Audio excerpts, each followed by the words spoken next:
قیامت قائم ہونے سے پہلے دجال بھی آئے گا، حضرت عیسیٰ علیہ السلام بھی آئیں گے، حضرت مہدی بھی آئیں گے، سورج ایک دفعہ مغرب سے نکلے گا، یاجوج ماجوج ظاہر ہوں گے۔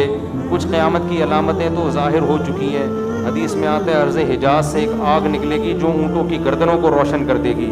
یہ 7ویں صدی ہجری میں یہ آگ نکل چکی ہے، تقریباً محدثین کا اتفاق ہے 700 سال پہلے 7ویں صدی ہجری میں آگ نکلی تھی بہت بڑے پیمانے پر عرض حجاز میں، تو وہ تو ایک نشانی ہو چکی ہے۔ تو کچھ نشانیاں ہو چکی ہیں، زیادہ تر نشانیاں کیا ہیں باقی۔ ایک نشانی یہ تھی، حدیث میں آتا ہے کہ یہ جو عرب لوگ ہیں نا، جو اونٹوں کے چرواہے، بکریاں چرانے والے غریب غربا، یتطاولون فی البنیان، ایک دوسرے سے بڑھ چڑھ کے بلڈنگیں بنائیں گے۔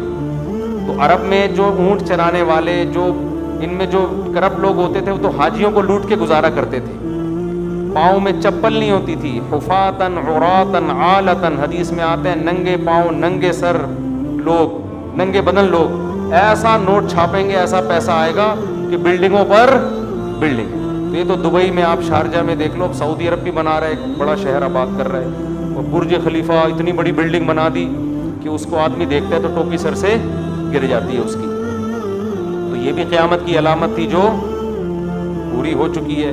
تو کچھ علامتیں تو پوری ہو چکی ہیں، لیکن بڑی بڑی بہت ساری علامتیں باقی ہیں، تو جن میں ایک بڑی علامت ہے، سب سے بڑی علامت دجال کا ظہور ہے، حضرت عیسیٰ کا آنا ہے، امام مہدی کا آنا ہے، یاجوج ماجوج کا نکلنا ہے، سورج کا مغرب سے نکلنا ہے۔ بات آ گئی ہے تو ایک دلچسپ بات کیا ہے، آپ نے قیامت کی پہلی علامت بتائی کہ باندی اپنے آقا کو جنے گی، یعنی لونڈی اور غلام سے جو بچہ پیدا ہوگا وہ ماں کا بیٹا کم اور ماں کا باپ بولو زیادہ، ماں کا مولا اور ماں کا آقا زیادہ ہوگا۔ غلام کی مثال نہیں دی، کیونکہ غلام مرد ہوتا ہے نا، اس پہ تصرف تھوڑا سا پھر بھی کم ہوتا ہے، یعنی وہ آپ کی ملکیت میں ہوتا ہے لیکن اس پہ کنٹرول کم ہوتا ہے کیونکہ آدمی ہے۔ جب عورت آپ کی ملکیت میں ہوتی ہے، لونڈی، اس پہ وہ تو کمزور ہے نا، اس پہ کیا ہوتا ہے آپ کا تصرف زیادہ۔ تو جو مکمل غلام اور باندی تھی، وہ جب جنے گی جس نسل کو، تو ہونا تو یہ چاہیے تھا کہ جس نے جنا ہے اس کا مقام اونچا، لیکن جس کو جنے گی نا وہی اس پہ کیا کرے گا، یعنی ماں کا تو ایسا حق ہے نا، ماں کو تو ساری دنیا جانتی ہے نا کہ ماں نے کیسے گود میں پالا، کیسے جنا، اور لوگ ماں کے تانے دیتے ہیں نا۔ حضرت موسیٰ علیہ السلام نے جب حضرت ہارون کی داڑھی پکڑ کے کھینچی ہے نا، جب حضرت موسیٰ علیہ السلام کوہ طور پہ گئے تورات لینے، پیچھے بنی اسرائیل نے بچڑے کی عبادت شروع کر دی، ہارون علیہ السلام کو نگران بنا کے گئے تھے کہ ذرا ان کی حفاظت کرنا، بڑے نالائق لوگ ہیں، دائیں بائیں نہ ہو جائے۔ تو جب واپس آئے تو دیکھا کہ وہ کیا کر رہے ہیں، بچڑے کی عبادت۔ تو حضرت موسیٰ کو سب سے پہلے غصہ کس پر آیا؟ حضرت ہارون پر، اپنے بھائی کی داڑھی پکڑ کے کھینچی کہ ما منعک اذ رأیتہم ضلوا، یہ گمراہ ہو رہے تھے، آپ نے روکا کیوں نہیں؟ تو حضرت ہارون نے کیا کہا؟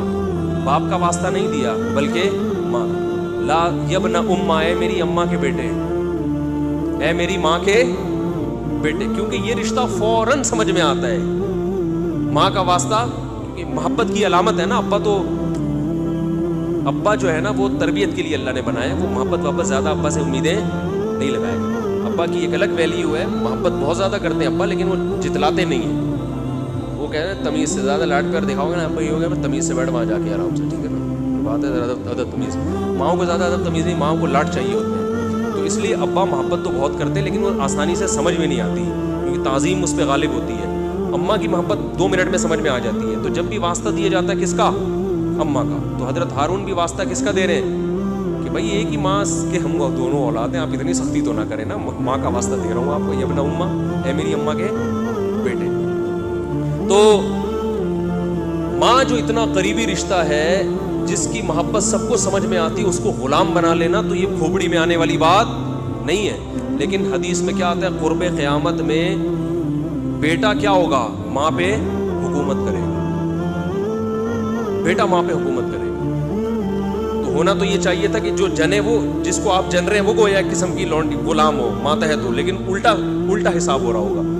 تو یہ بھی پتہ چل رہا ہے کہ ادب مارکیٹ سے کیا ہونا شروع ہو جائے گا؟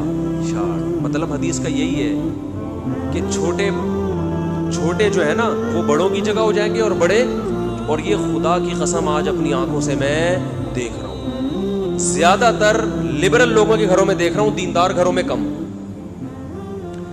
باپ اور ماں اپنے بچوں کو اسکولوں میں 15-20 ہزار روپے فیسیں دے کر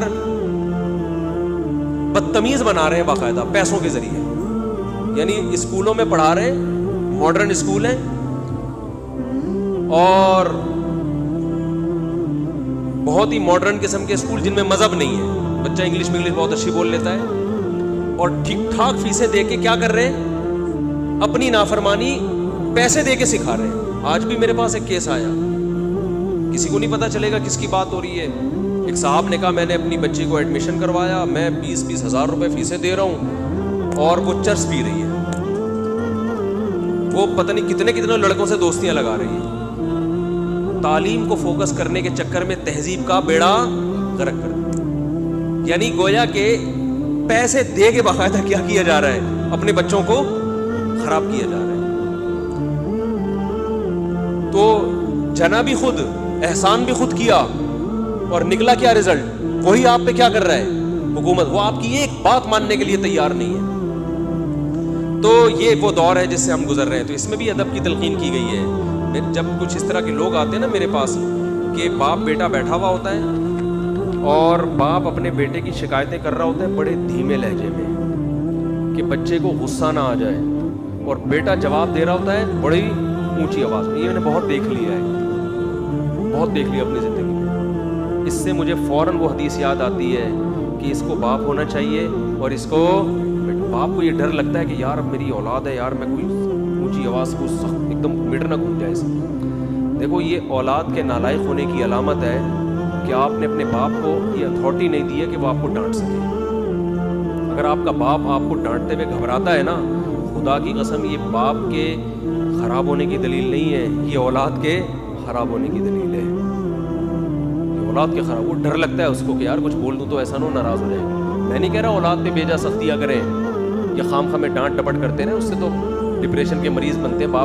ماں باپ ظلم بھی کرتے ہیں. اس پہ میں انشاءاللہ بیان کروں گا کہ میرا ارادہ ہے, میں نے جو سینٹ میں بل پیش ہوا نا کہ ماں باپ کو اولاد پہ ہاتھ اٹھانے کی اجازت نہیں, شوہر کو بیوی کو ڈانٹنے کی اجازت نہیں, تو یہ بالکل خلاف ہے. لیکن اس کا ناجائز فائدہ بھی اٹھایا جاتا ہے. ماں باپ کو بلا وجہ اولاد پہ ہاتھ اٹھانا شرعاً جائز. آج ایک صاحب بحث کرنے لگے کہ مجھے اجازت دی ہے شریعت نے کہ میں اپنے بچے کو تھپڑ مار سکتا ہوں. میں نے کہا آپ کو اجازت شریعت نے نہیں دی ہے کہ بلا وجہ آپ اپنے بچے پہ ہاتھ اٹھائیں, اور خاص طور پہ نابالغ پہ. نابالغ کے حقوق اسلام میں بہت زیادہ ہیں. ماں کو اجازت نہیں اپنا غصہ آپ کسی اور پر ہے نکال کس پہ رہی ہے.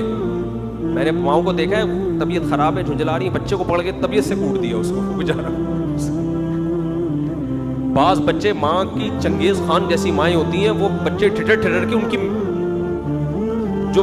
جو گروتھ ہے نا وہی رک جاتی ہے ان کی. اتنا سختی کا ماحول انہوں نے گھر میں دیکھا ہوتا ہے. تو یہ نہ باپ کے لیے جائز ہے اور نہ ماں کے لیے. تو اس میں علماء کے واقعات بھی سناؤں گا کہ اپنی اولاد کو مارنے سے پہلے کیا ان کے اصول تھے کہ ہم زیادتی نہ کر بیٹھے.